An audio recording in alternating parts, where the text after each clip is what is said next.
Donc, sous vos acclamations, nous allons inviter, je l'appelle le pasteur Éric Toumieux. Amen. Que le nom du Seigneur soit béni. Odayomako tajegunami pasteur. Odayolemi karupa odayolewo. Est-ce qu'il y a Est-ce qu'il y a des gens qui parlent le serrère ici? Je veux que les serrères, quelques serrères qui lèvent la main. Merci beaucoup les serrères. Mais pour faciliter, ce soir on va faire en français qui est ma langue maternelle.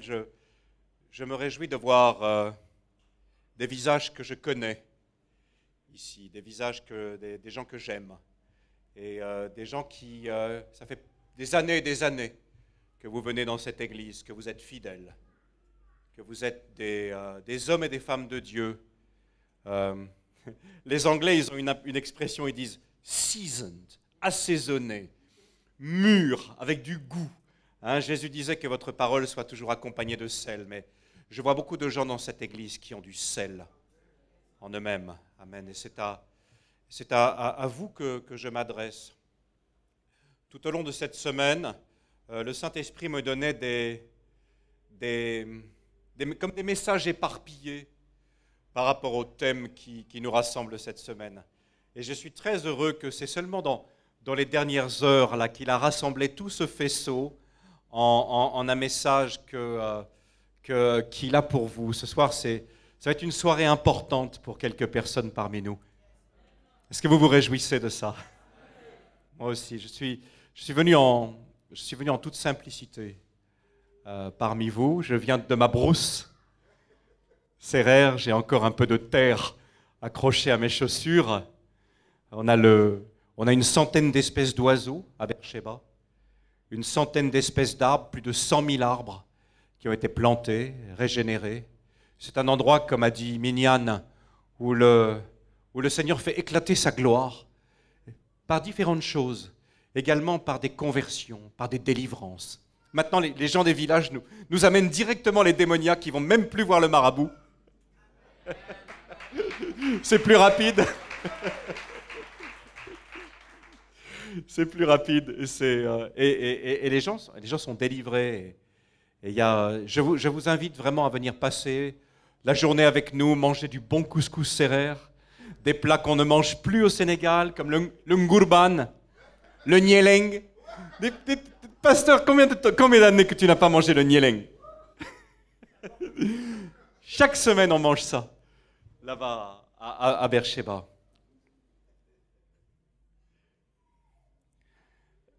C'est par amitié, beaucoup pour Miniane, que j'ai aimé être là ce soir parmi vous.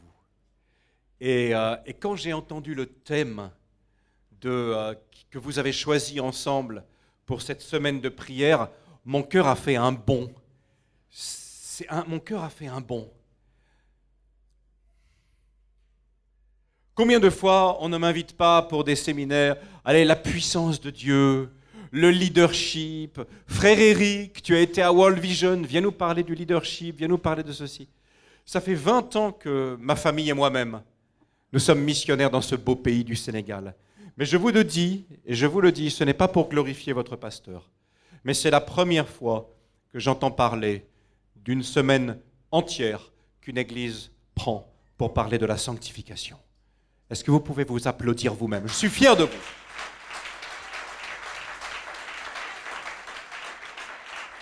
J'ai dit ça, oui. Ça, je vais prêcher là-dessus. Il n'y a pas beaucoup de gens ces temps-ci qui arrivent à me faire sortir de ma brousse, là. J'y suis trop bien. Mais pour un sujet pareil, non pas que je le maîtrise, mais j'en ai tellement besoin, moi aussi, que je suis venu, on va faire ce soir un voyage de sanctification.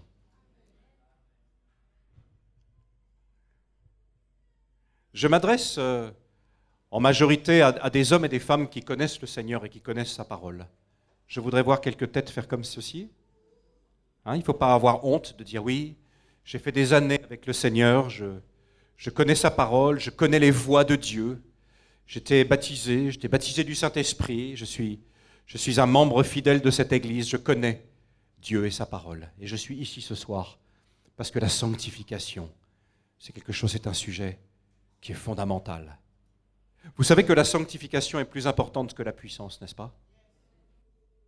C'est rare une église charismatique qui est aussi enthousiaste que ça. Est-ce que vous savez que la sanctification est plus intéressante que la puissance? Amen. Il y a en effet des gens qui, au jour dernier, vont venir devant Jésus, ils vont en panique, ils vont dire « Mais Seigneur, Seigneur, qu'est-ce qu'on fait là dehors? On a chassé des démons, on a guéri des malades. Qu'est-ce qu'on fait là dehors ?» Et Jésus leur dira « Éloignez-vous de moi, car je ne vous ai jamais connu, parce que vous commettez l'iniquité. » L'iniquité. Et pourtant, c'était des gens qui avaient la puissance de Dieu. Et pourtant, c'était des gens qui probablement étaient dans l'Église. Mais l'iniquité les a emportés. Ce soir, je vais vous raconter à nouveau très simplement l'histoire que vous connaissez très très bien, mais on va la prendre peut-être sous un jour nouveau. C'est l'histoire d'un homme. Jésus nous raconte cette histoire dans Luc, au chapitre 15. On est là, il est entouré d'une petite foule, il est assis et il raconte ce qu'il appelle des paraboles, c'est-à-dire des images. Mais au milieu de ces paraboles se glissent aussi des histoires fondamentales pour les auditeurs qui étaient autour de lui. Et il parle, il dit comme ça, il dit, c'est l'histoire d'un homme, il y avait un homme un jour qui avait 2 fils. Vous savez déjà où je vais, n'est-ce pas? Ces deux fils, ils ne s'entendaient pas très bien. Ils avaient des caractères très différents. Il y en avait un qui était toujours à désobéir, et l'autre qui était toujours au contraire fidèle à son père, toujours celui qui se lève tôt le matin, celui qui va au champ, celui qui frappe à la porte de la chambre de papa avant d'entrer, celui qui travaille bien à l'école, celui qui ramène des bons bulletins. Et puis il y avait l'autre. C'était le petit frère. Et le petit frère, c'était pas la même chose. Que des problèmes avec lui. Jusqu'à ce qu'un jour, il se sente même plus bien dans la maison de son père. Et il est allé voir son père, il a médité ça, je pense, pendant des mois. Et il est allé voir son père, il dit « Papa, moi cette maison, c'est plus rien pour moi. Laisse-moi partir, laisse-moi faire ma vie. Donne-moi l'argent qui me revient, ma part d'héritage. Et comme ça, tu n'auras plus de problème avec moi. Je vais partir. » Et je pense que le fils aîné, il a entendu ça. Le fils aîné, il n'était pas content. Le fils aîné, il a dit « Mais toi, là, jusqu'ici, tu ne nous as causé que des problèmes et encore, tu viens ruiner papa. » Mais papa a dit « Laisse. » Il a été à la banque. Il a vidé les comptes. Il a vendu des choses. Ça ne s'est pas fait du jour au lendemain. Mais mets-toi à la place du père. Mets-toi à la place le fils vient te dire « Donne-moi la moitié de ce qui me revient. » Tu ne vas pas le sortir de ta poche comme ça. Une humiliation pour le père. D'aller vendre peut-être des vaches, d'aller vendre peut-être des maisons. Et tout ça sous le regard du fils aîné qui dit « Mais papa a perdu la tête. » Pour ce vaurien. Et puis finalement, le petit, il a ce qu'il veut. Il transforme tout en pièces d'or. Il monte sur le cheval et puis tagada, tagada, tagada. On est parti vers la ville. Wouhou! Libre enfin. L'histoire, vous la connaissez, ce qui va se passer après. Qu'est-ce qui va se passer? Débauche, prostitution, gloutonnerie, blasphème, ivrognerie, enfin,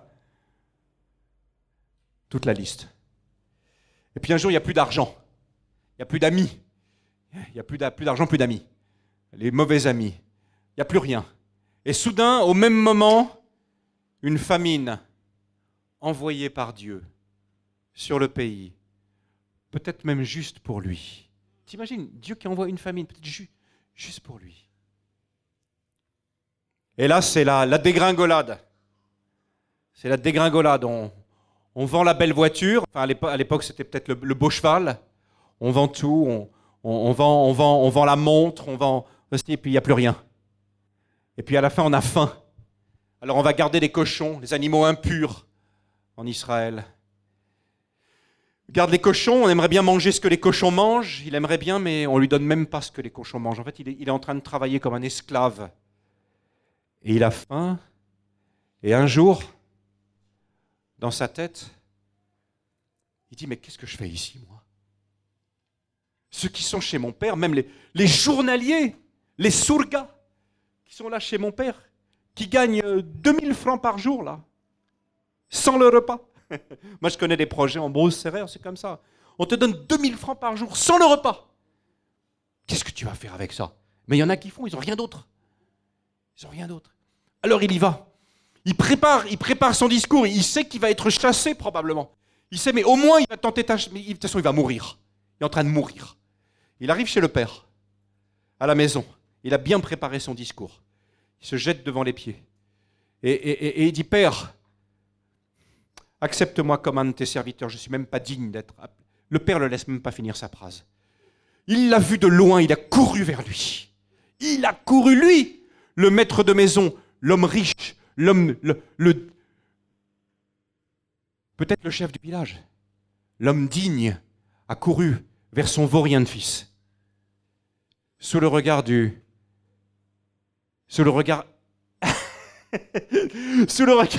interloqué de toute la maison. Il arrive, il serre son fils dans ses bras et il commence à dire, qu'est-ce qu'il dit déjà? Allez, tuez-le veau gras. Une fois, on était à l'école du dimanche et on demandait aux enfants, qui c'est qui n'était pas content quand le fils prodigue est revenu? Et lui, il a répondu, le veau gras. Il avait raison. Il commence à faire une fête. Il invite un groupe de griots là, pour faire la musique, pour faire jouer les tam-tams. Et le frère aîné qui revient des champs, il entend la musique, il entend les danses, il arrive à la maison. C'est lui, le papa est vieux, hein. Papa est déjà un peu vieux, peut-être un peu gâteux, hein, peut-être pour le fils aîné. Alors c'est le fils aîné qui gère les affaires, hein. Il est là, c'est lui, il est l'héritier, il sait ce qu'il fait. Il dit, mais qu'est-ce qui se passe là dans cette maison? Qu'est-ce qui se passe? Moi, je ne suis pas au courant. Il y a des musiciens, il y a des danses et moi, je ne suis pas au courant. Et il dit, mais c'est ton petit frère là, qui vient de revenir. Alors papa, il a fait une grande fête. Quoi? Il refuse même d'entrer dans la maison. Il ne refuse même d'entrer dans la maison. Jusqu'à ce que le père dit, mais où il est mon fils aîné? Et on lui dit, il est là et il n'est pas là. Il est dehors. Il ne veut pas rentrer. Et papa, il sort. Il dit, mais viens, qu'est-ce que tu fais là dehors? Viens te réjouir avec moi. Il dit, quoi? Toi là, depuis que je suis petit, je te sers comme un esclave, je travaille pour toi. Jour et nuit, je suis là. Je n'ai jamais désobéi à un seul de tes ordres. Jamais. Jamais. J'ai toujours fait ta volonté. J'ai toujours été sage. J'ai toujours été obéissant. Et maintenant, tu m'as même pas donné, quand je voulais faire la fête avec mes amis, j'avais même pas une chèvre à rôtir pour faire un méchoui là, avec mes amis. Rien, dara. Et pour ce vaurien qui a dilapidé tout ton argent et tout avec les prostituées, toi. T'es en train... Le frère, il est au bord des larmes. Il est d'une colère terrible, terrible contre son père. Et il dit, mais essaye de comprendre. Essaye de comprendre. Il était mort, ton petit frère. Et là, il est revenu à la vie. Est-ce qu'il ne fallait pas se réjouir? L'histoire finit là. Moi, on est entre nous là, non? On est ensemble, hein? Moi, je parle. Vous pouvez parler, vous aussi? Là, si je vous pose 2-3 questions, là, ça vous dérange pas? Je vous remercie beaucoup. Et les questions que je vais vous poser, c'est des questions dont je n'ai pas forcément la bonne réponse, mais il y a quelques petites choses qui m'ont touché, assez inhabituelles dans cette histoire.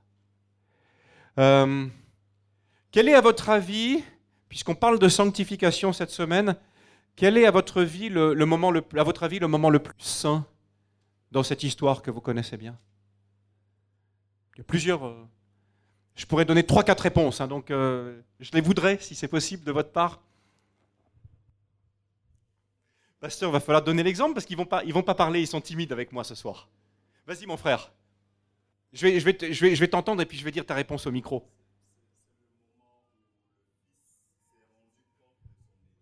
Alors, le moment le plus saint, le moment où le fils est là au milieu des cochons et se rend compte de son état. Vous aimez cette réponse?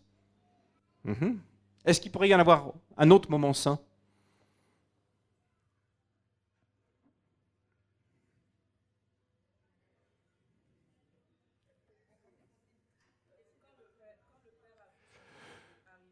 Quand le père voit son fils arriver et qui court rempli de joie. Ça, c'est aussi un moment saint, n'est-ce pas? Lorsque le fils lui dit, papa, je ne suis même pas digne. Quel a été le moment le plus sale de toute cette histoire? Le plus répugnant, le plus contraire de la sainteté, à votre avis? Quand il est là, avec les pourceaux tout sales. Vous avez remarqué d'ailleurs que ta réponse, elle va à côté de la réponse, et le moment le pire était aussi avec le moment le plus saint, peut-être, c'est curieux. Quelle est l'histoire, la partie la plus sale de cette histoire? T'as une idée, toi? La plus répugnante, disons, aux yeux de Dieu. J'aime bien la réponse qu'elle a donnée. Hein. J'aime bien les réponses que vous avez données jusqu'à présent, mon frère.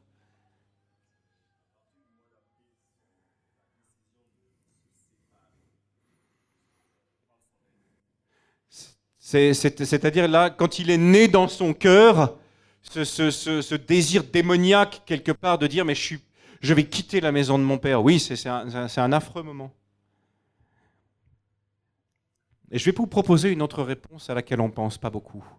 Il y a ma sœur qui veut encore peut-être me donner un élément de réponse.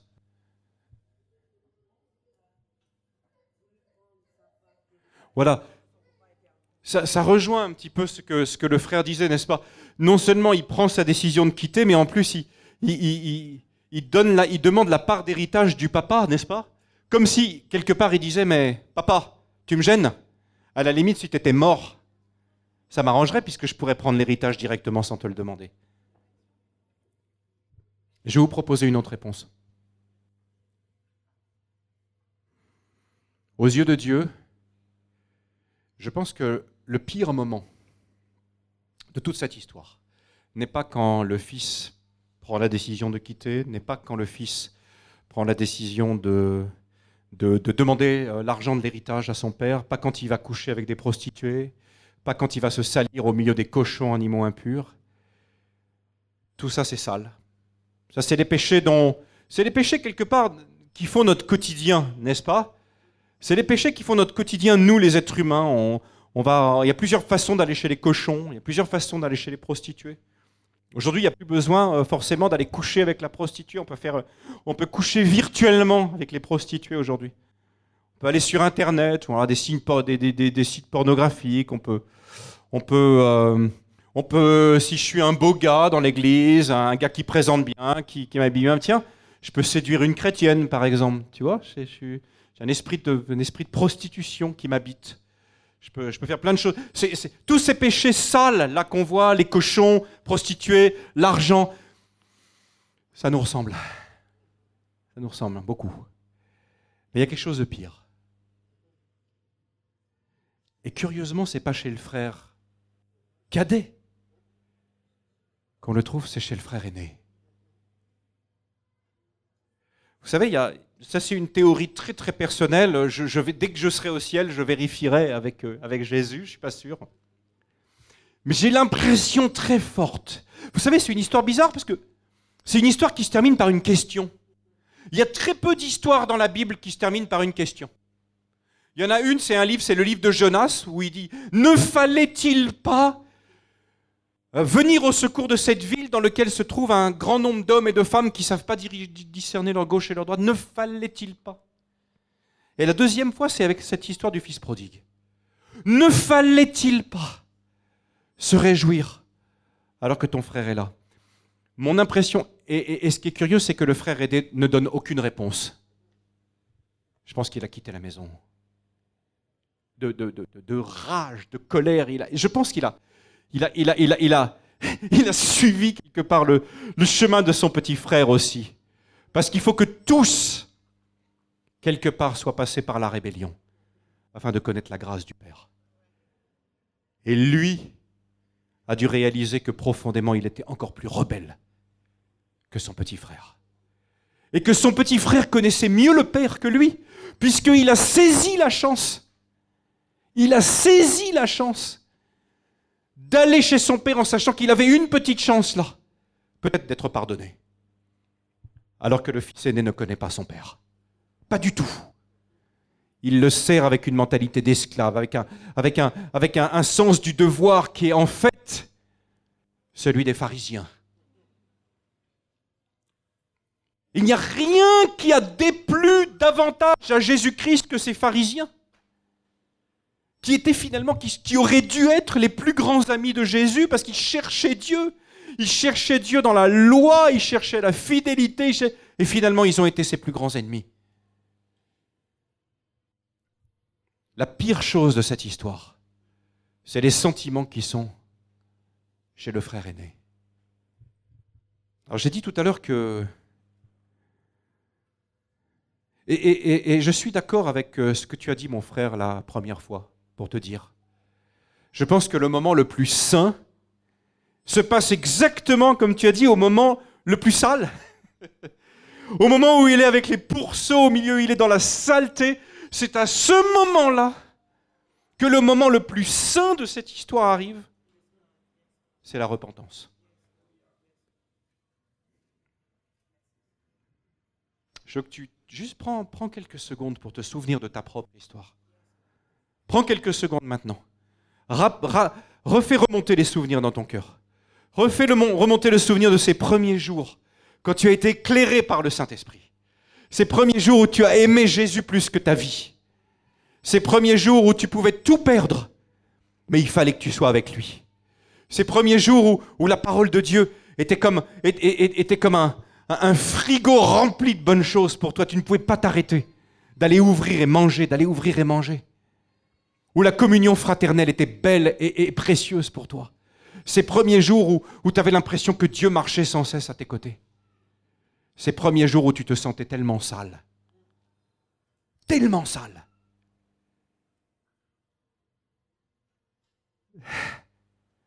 C'était les jours les plus saints de ta vie.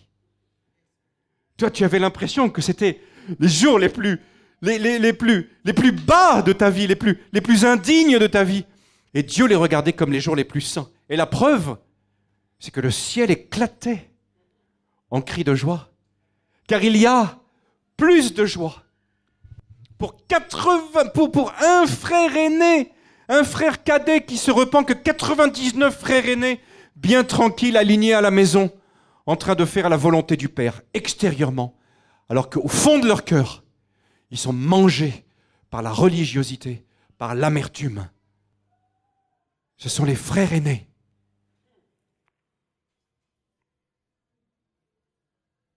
Et dans l'église, je ne sais pas si vous avez remarqué, quand on fait des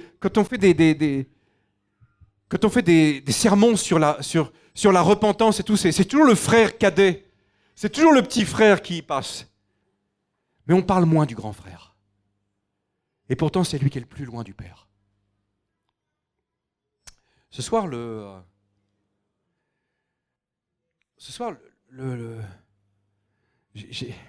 savez, j'ai laissé mes notes là. Ce soir, il y a un voyage. Il y a un voyage qui s'adresse à quelques personnes parmi nous. Il y a un voyage qu'on va faire ensemble. Ce n'est pas le voyage du petit frère. Ce voyage, il y a longtemps que tu l'as fait. Il y a longtemps qu'il est derrière toi, ce voyage. Ce soir, nous allons, en regardant la sanctification, nous allons parler de nos mentalités de frères et de sœurs aînés. Parce que nos églises en sont remplies. Et moi-même, lorsque je vois dans ma vie, je vois finalement, avec les années qui passent, moins de traces du petit frère, qui évidemment fait n'importe quoi, qui évidemment s'est débauché, mais qui finit par tomber dans les bras du Père en pleurant. Et je vois dans ma vie, à mesure que je vieillis, à mesure que j'atteins une espèce de respectabilité, les gens me disent pasteur, les gens m'invitent, les gens ceci, c'est très dangereux. C'est très dangereux. Je vois dans ma vie de plus en plus de traces du frère aîné et de moins en moins de traces du petit frère. Et quel est celui vous allez dire, je ne suis pas sûr, mais je suis pratiquement certain que lorsque Jésus a raconté cette histoire, en fait, vous savez, Jésus, il avait des tons de parole de connaissance. Je pense que le grand frère était là dans là. En fait, je pense qu'il s'adresse au grand frère. Il lui pose une question à la fin de son histoire. Et le grand frère est là. Et c'est pour lui qu'on raconte cette histoire. C'est pas sûr, hein, mais je pense comme ça. Sinon, ça n'a pas de sens. Pourquoi Jésus raconte cette histoire-là? Le grand frère, il est là, dans la foule qui l'écoute. Et Jésus lui pose carrément la question. Il dit, est-ce que tu es prêt maintenant? Est-ce que tu es prêt à faire le même voyage que ton petit frère? Mes amis, le plus beau moment de sanctification qu'on peut avoir dans notre vie, c'est la repentance.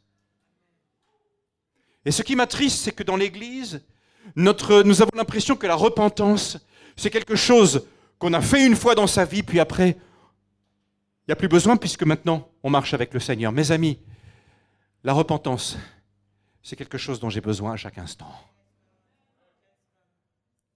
À chaque instant. Je ne sais pas je pense que les orateurs qui m'ont précédé et les orateurs qui me suivront vont dire la même chose, mais la sanctification, ce n'est pas moi qui dis, mais vraiment, là, ces temps-ci, Éric, c'est pas mal la sanctification, hein?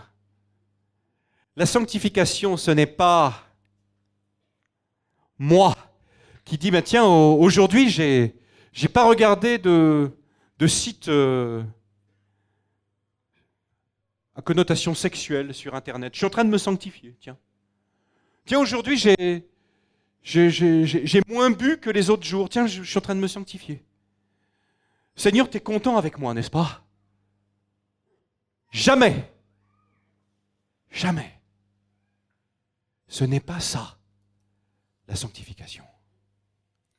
La sanctification, c'est prendre conscience, je prends conscience, je suis le fils cadet.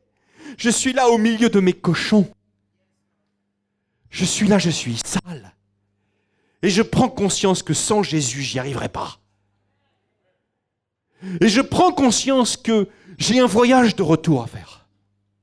J'ai un voyage de retour à faire. Et un voyage de retour qui est d'autant plus difficile que peut-être ma respectabilité et ma réputation sont grandes. Mais j'ai un voyage de retour à faire. Et ce voyage de retour, il n'y a que le Saint-Esprit qui peut me le donner. Ce soir, j'aimerais qu'on regarde nos motivations pour servir le Seigneur. J'aimerais qu'on examine les derniers, quelque part les derniers mois ou les dernières années de notre vie au service du Christ dans l'Église. Si Jésus devait parler de moi, il dirait, Éric, je connais tes œuvres, je connais ton zèle, je sais que tu ne peux pas supporter ceux qui se disent apôtres et qui ne le sont pas, que tu as éprouvé ceux qui se disent méchants, mais j'ai contre toi. Mais j'ai contre toi que tu as abandonné ton premier amour. Boum, le frère aîné. Le frère aîné. On le retrouve. J'ai contre toi. Le Seigneur te parle ce soir. Il dit, tu as grandi. Tu as connu ma parole. Tu essayes de faire des efforts. Mais tu as perdu ton amour pour moi. Et si tu ne prends pas garde, tu vas devenir un pharisien qui juge tous les autres. Qui juge peut-être ceux qui se conduisent d'une manière débauchée dans l'Église, qui n'ont rien à y faire, en t'estimant toi meilleur qu'eux. Quelle erreur! Quelle erreur! Si je cherche la sanctification, je vais la trouver ce soir au milieu de mes cochons. Je cherche la sanctification au milieu de mes cochons que je garde. Mais peut-être de mes cochons de frères aînés, parce qu'il en a aussi. Jalousie, envie, soif de pouvoir, médisance. Ça, c'est le petit frère qui fait ça, c'est le grand. Hypocrisie. Un grand sourire devant papa, et puis derrière, t'as vu le vieux, qu'est-ce qu'il nous fait travailler là? Pff, quelle galère. Hypocrisie. Ce soir, Jésus te rejoint là où tu es sale, au milieu de tes cochons, mais de tes cochons cachés. Les cochons du petit frère, tout le monde les voyait. Hein? Le petit frère, bah, c'est les... dans nos églises, on en a. Moi, je viens de l'église de Baudienne avec Pasteur Jokel, avec Toto. Des petits frères, rassurez-vous, on en a plein aussi là. Des gens qui vont coucher à droite et à gauche, des gens qui obéissent pas, des gens, il y en a. Ça fait de la peine, ça fait mal. Ça fait mal au pasteur, ça fait mal au Seigneur, ça fait pleurer papa, effectivement. Mais il y a des cochons cachés. Et je te pose juste la question ce soir. Moi, je suis là, je suis juste invité. Je suis venu quelques minutes, puis je vais partir. Mais je te pose une question. Est-ce que tu es prêt à faire face à tes cochons cachés?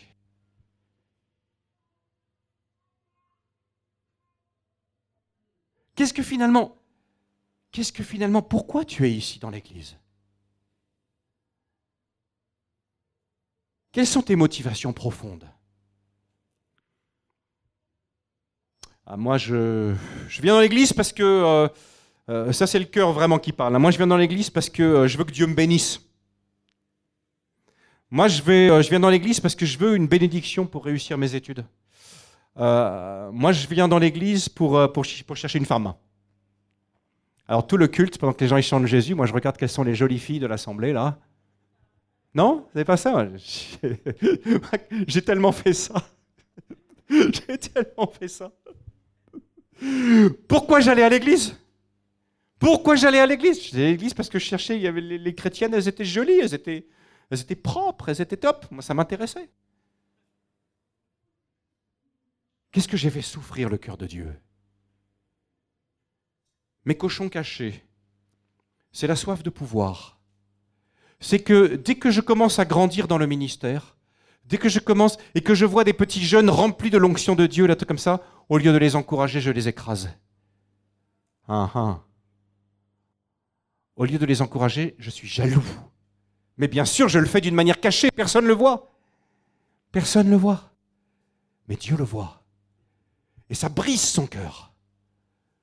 Il n'y a rien qui fait plus de mal à Dieu qu'un responsable spirituel qui utilise sa position pour écraser, pour éteindre l'esprit. Et j'ai déjà fait ça. J'ai été jaloux. J'ai été jaloux. C'est vilain d'être jaloux, hein. J'ai été jaloux. J'ai dit, pourquoi moi je ne porte pas de fruits et ce petit-là qui est moins bien que moi, là, il porte du fruit. Attends, je vais m'en occuper, lui. J'ai été comme ça. Et je ne le suis plus. Parce que j'ai fait face à mes cochons cachés. Et parce que j'ai entrepris un voyage.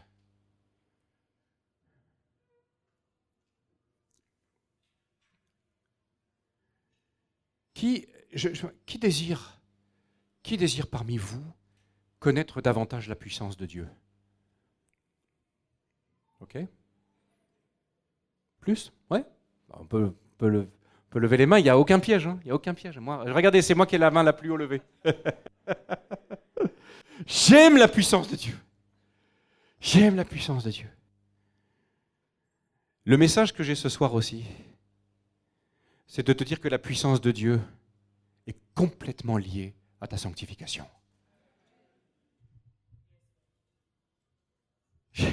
Je vais raconter une histoire. Hein, j'ai le temps de raconter une histoire, pasteur? Hein, une petite histoire là, ok? C'est une histoire qui s'est passée il y a 1 mois et demi dans notre église en Brousse. On était en train de préparer les ordinations de pasteurs, évangélistes, des diacres. On les avait fait tous en même temps, comme ça on économise un peu.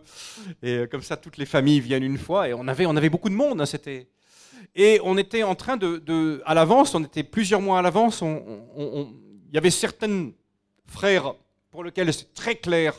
Depuis plusieurs années, ils sont dans le service, dans le ministère. Les nommés pasteurs, c'est juste mettre un titre sur un ministère qui est depuis longtemps reconnu et approuvé par le Saint-Esprit, ça pose aucun problème. Mais il y avait certains cas plus délicats. Et en particulier, je me rappelle du cas d'Albert.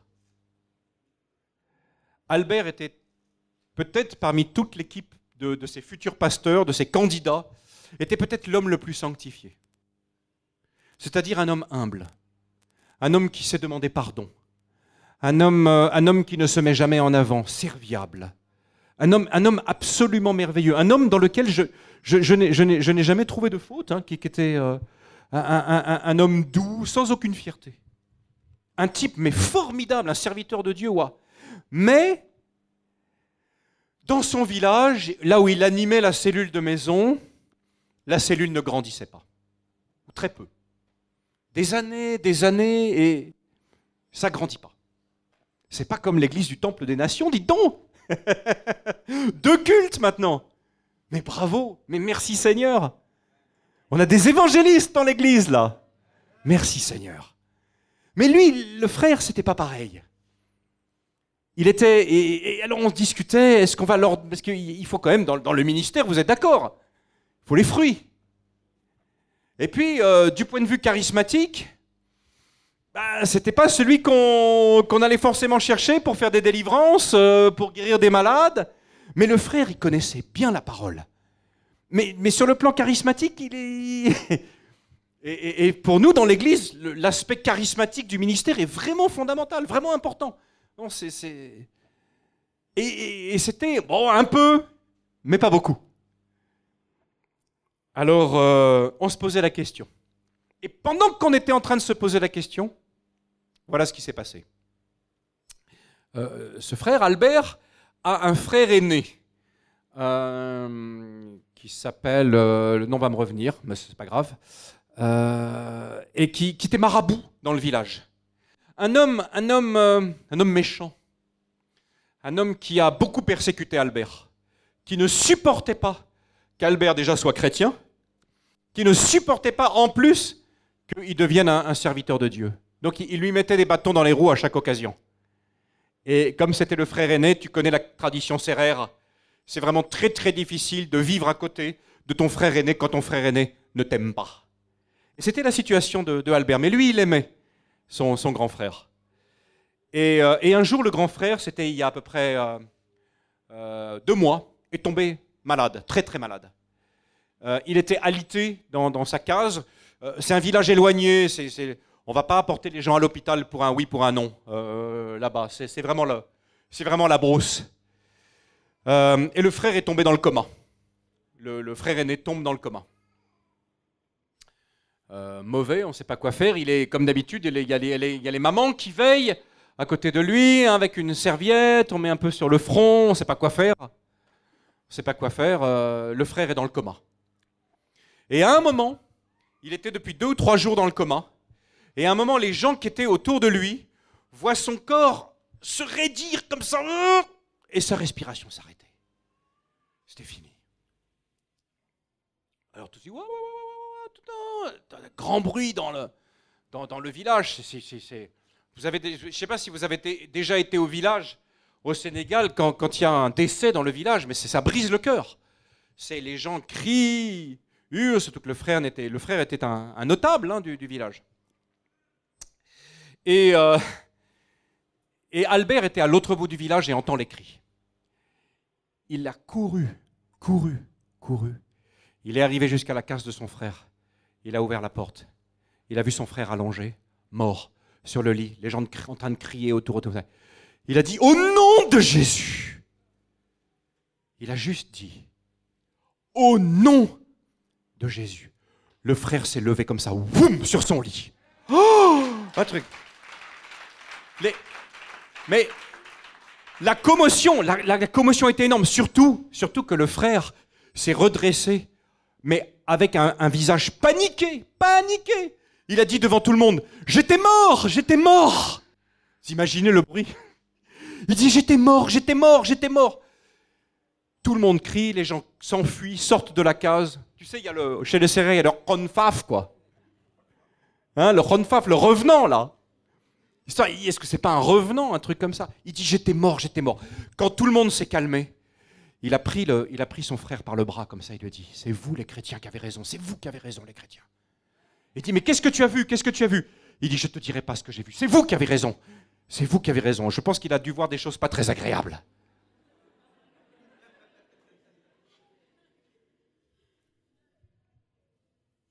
Et le frère, quelques semaines, 2 semaines plus tard, ah oui, ce que j'avais oublié de dire, le frère était levé de la mort mais ne marchait pas.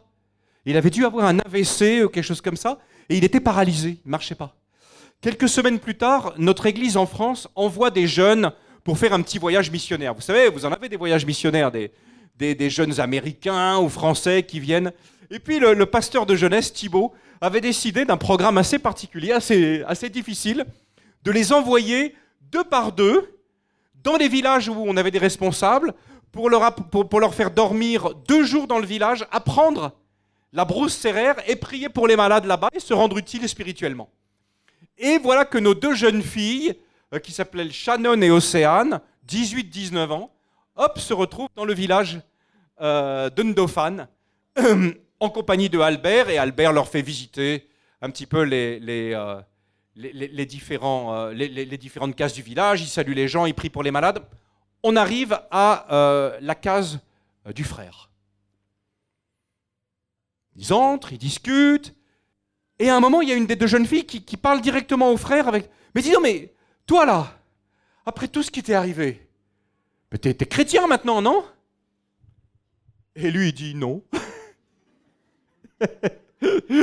Alors tu sais, la fille, elle vient des banlieues, elle le regarde, elle ne pense pas à ce qu'elle dit. Elle dit, mais toi t'es idiot ou quoi? Là je crois qu'elle a même utilisé un autre mot et tout, mais que ça a tellement soudain, ça a fait comme un électrochoc sur le gars. Il a dit, écoute, maintenant je suis prêt. Alors Albert était tout content, il a fait la prière du salut avec lui, le gars s'est repenti et tout, Albert était vraiment, vraiment content. Et puis l'autre jeune fille, elle dit, mais maintenant que t'es chrétien là, t'es sanctifié par le sang de Jésus, on peut prier pour toi. Elle pose les mains sur lui, le frère se lève et commence à marcher. Oh là là! Maintenant la jeune fille, elle revient au Sénégal l'année prochaine, elle veut devenir missionnaire au Sénégal. Toute sa vie a changé là, quand elle a vu ce gars paralysé qui se lève et qui rend témoignage. Alors, à votre avis, on l'a ordonné pasteur ou pas, Albert?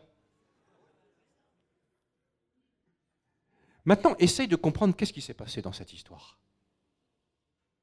Pourquoi il est mort? Pourquoi le gars il est ressuscité? Est-ce que Albert est allé à un séminaire de puissance? Est-ce qu'il a été entendre un grand évangile, on dit comment ressusciter les morts en 5 leçons? Est-ce qu'il a suivi une école biblique qui lui a appris à manifester la puissance de Dieu? Qu'est-ce qui fait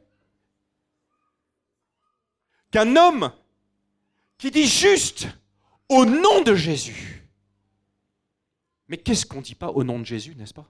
Moi, je viens de le dire, là. Mais je n'ai pas vu de mort qui ressuscite. Je n'ai pas vu de malade, je n'ai pas vu de démon expulsé. Au nom de Jésus.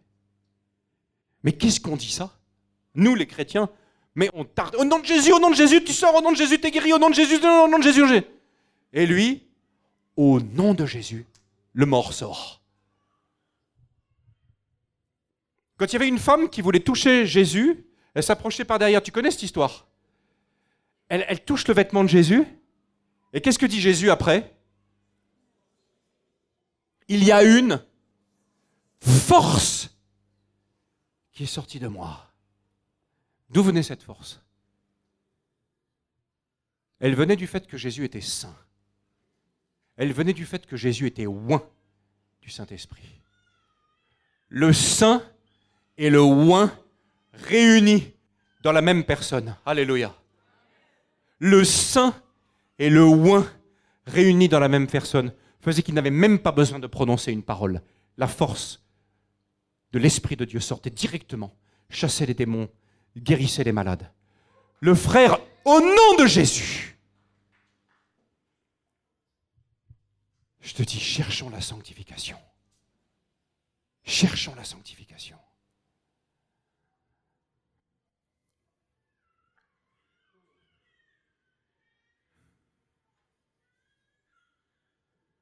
Dieu n'est pas mon copain. Je ne sais pas si vous avez vu la vidéo avec Emmanuel Macron, là, récemment. Vous n'avez pas entendu? Il y a un jeune qui arrive et lui dit « Hé, Manu, ça va ?» Des fois, on est un peu comme ça avec Dieu. « Hé, Manu !» Manu, il l'a regardé, il dit « Ici, aujourd'hui, c'est la Marseillaise, c'est le chant des partisans, on se souvient des morts pour la France, alors ça sera Monsieur le Président pour toi. » Oh purée, le gars était touché. Hé Manu! Hé Jésus! Ça va Jésus? Hé Jésus, j'ai besoin d'une nouvelle voiture, là, tu peux me la donner s'il te plaît?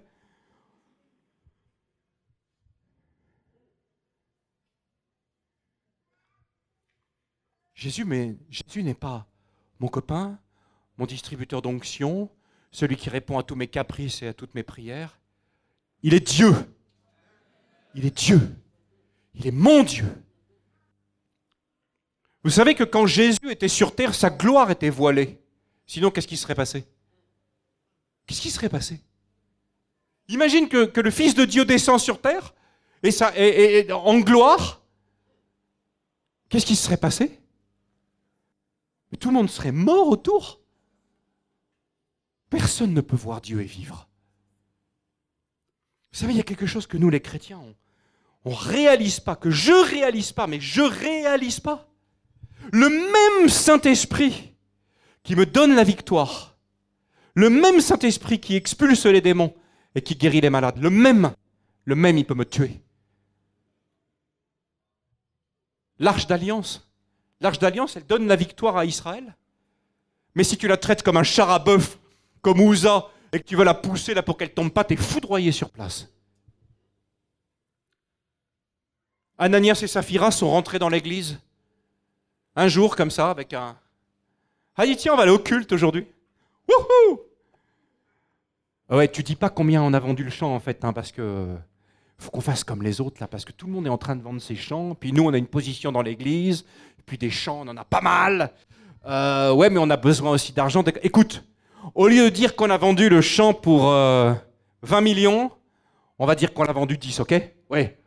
On l'a vendu 10, comme ça on apporte les 10 millions à Pierre, et puis comme ça, on est nickel, et puis il nous reste 10 millions. Vous connaissez cette histoire? Acte 5. Mort. Mort. Et heureusement, le Seigneur, il ne fait plus ça aujourd'hui. Hein. Et moi, combien de fois je serais mort, moi, déjà?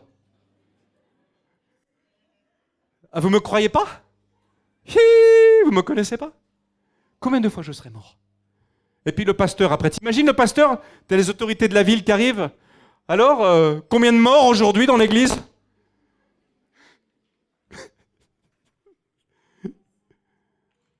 Parce qu'on s'approche de l'arche de Dieu comme ça. On s'approche du culte comme ça. On prend la Sainte Seine. On prend la Sainte Seine. On prend la Sainte Seine de Dieu. Et puis on va continuer à pécher. On ment au Saint-Esprit. Vous savez, quelque chose. C'est pas parce que les mêmes péchés sont pas commis, les Ananias et Saphira, on en a plein. Moi, j'en suis un. C'est juste parce que Dieu le fait plus, c'est tout. Il ne fait plus, il donne un temps de grâce, mais il l'a fait une fois pour nous montrer comme c'est grave pour lui. C'est tellement grave. Mais on est dans un temps de grâce. Le petit frère n'est pas mort.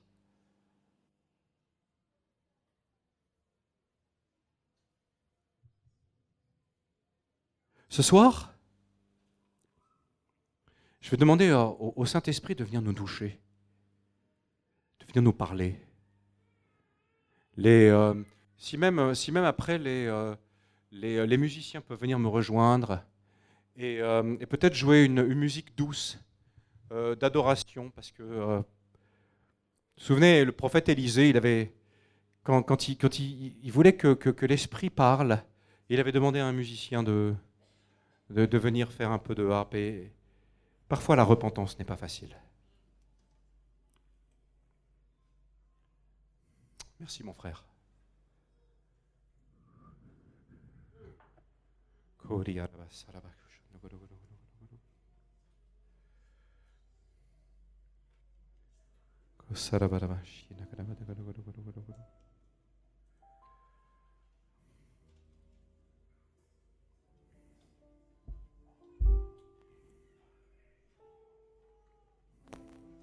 Seigneur, je ne veux pas être comme ces chrétiens de l'église de Laodicée qui se pensaient vivre dans l'abondance, être riches. Et toi qui lis les cœurs, tu leur dis, mais non, vous n'êtes pas comme vous croyez, vous n'êtes pas bien. Vous êtes des frères aînés. Vous êtes des fils aînés. Venir dans l'église et cacher des choses et ne presque jamais se repentir. Ou ne jamais se repentir. À cause de votre dignité, à cause de votre position, ne se repent pas. Et vous êtes tellement en danger. Le Seigneur nous dit que ne soyez pas comme l'église de Laodicée, où j'ai dû leur dire qu'ils étaient pauvres, misérables, aveugles et nus. Toute cette semaine, tu viens dans cette église. Tu dis, je suis venu voir le Saint. Et Jésus te dit, mais achète un collier. Tu veux voir Dieu. Achète un collier. Comme les gens de Laodicée, Jésus leur disait, mais vos yeux sont malades. Vous ne pouvez pas me voir. Et ce collier, c'est la repentance. Ce collier, c'est nos larmes. Le collier, c'est de l'eau qui tombe, qui vient nettoyer nos yeux. La seule manière de voir Dieu, c'est à genoux, dans nos cochons. C'est là qu'on voit Dieu.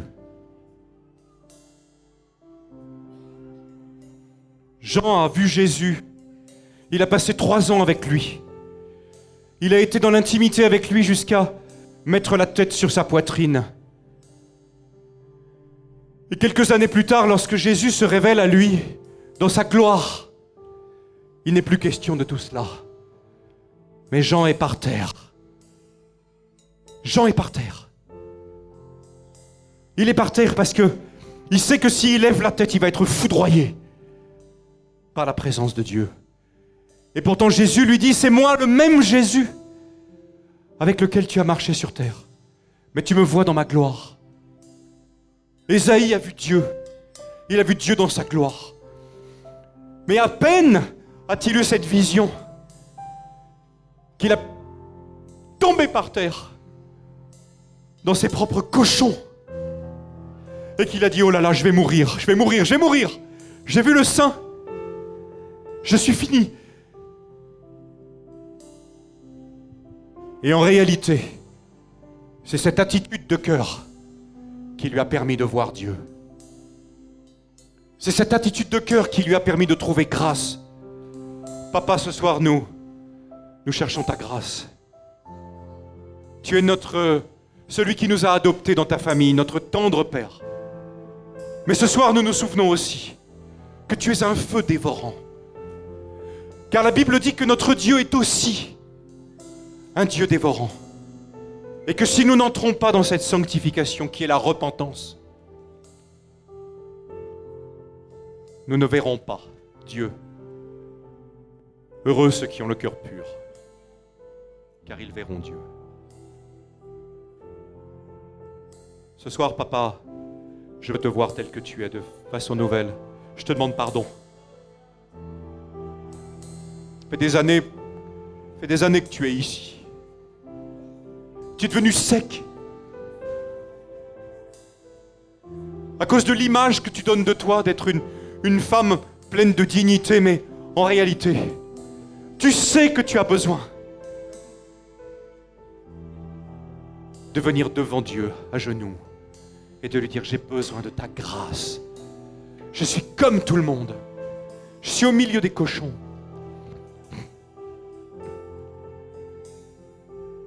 Ce soir, chacun d'entre nous, on peut passer maintenant ce temps à parler vraiment à Dieu, à nommer nos cochons. Ne le fais pas d'une manière à ce que ton voisin entende. Ça n'intéresse pas ton voisin. Ça ne m'intéresse pas. Mais ça intéresse beaucoup Dieu. La vérité, le manque de pardon qu'il y a dans ta vie, la haine,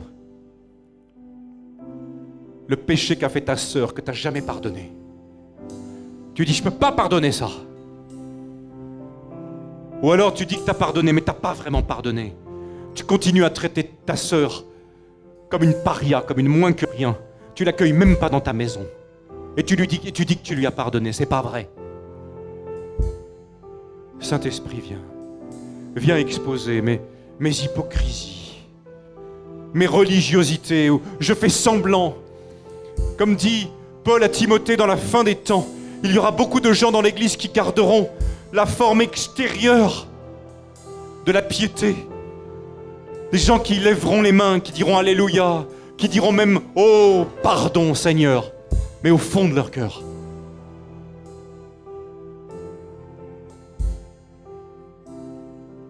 Qui ne seront pas du tout là-dedans, mais qui seront dans leur dignité, dans leur image, dans la protection de qui ils sont. Seigneur, maintenant nous sommes devant toi.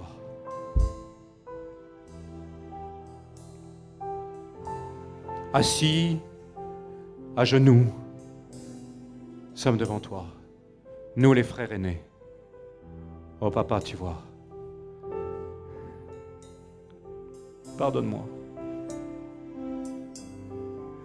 Pardonne-moi. Je sens, ma vie sent mauvais. Ma vie sent mauvais. Je mets du parfum pour que personne ne s'en rende compte, mais c'est pas vrai, ça sent mauvais. Je suis égoïste. Je suis jaloux. Je suis dur avec les autres. Je suis toujours à dire aux autres ce qu'ils doivent faire, toujours à juger les autres. Seigneur, c'est moi qui ai besoin de grâce ce soir.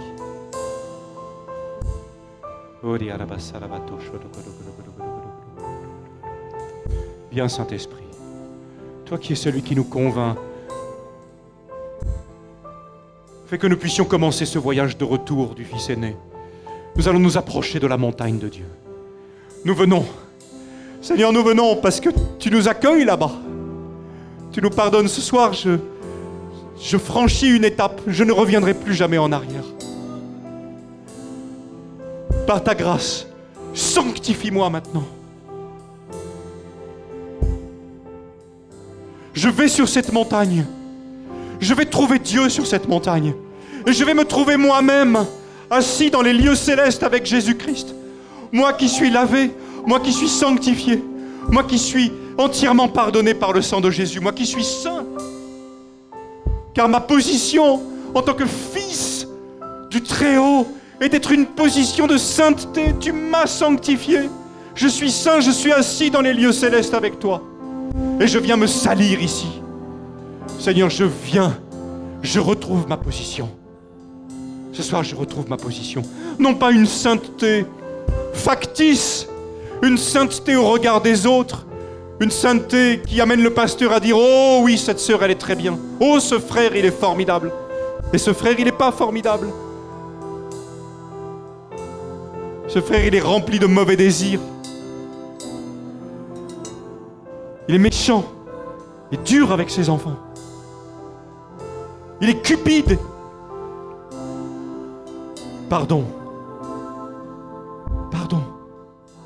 Nous voulons une Église, ici, Seigneur, au temple des nations, une Église qui ne soit pas composée de saints factices, mais d'hommes et de femmes qui se sanctifient à partir de leurs cochons.